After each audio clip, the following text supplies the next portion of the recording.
found this really cool mask. I'm trying to do things that I don't have to break the bank for. I found this really cool mask. It's called like a strawberry mask, and all you need maybe 6 or 8 strawberries and some plain yogurt on your hair. Leave it on for 30 minutes. It treats your split ends and it helps with hair growth and it fades scarring. And I have like issues with like, you know, discoloration, so I always like try to do things that help that.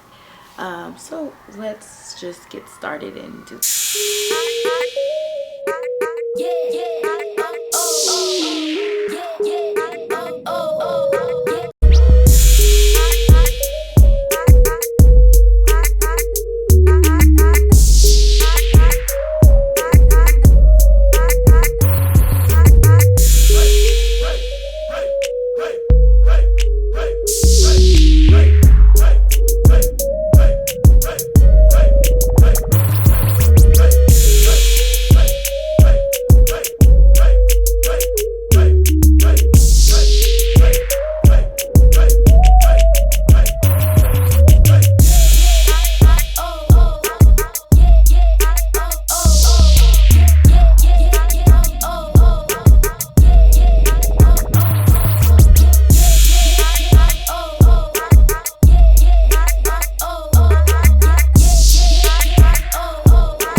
Overall, I think it's a really good mask and I think everyone should try it.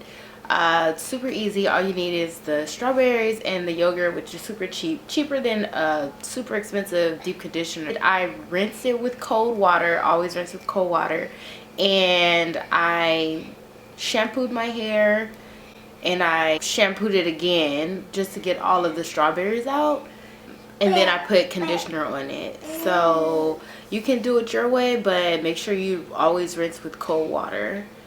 And you can put whatever else, you can do whatever else you do after like a regular deep conditioner. But yeah, I left it on for 30 minutes, rinsed my face. I liked it. Tell me if you like it. So thank you for watching, and stay tuned for more videos on Phoenix wants me to go, so gotta go.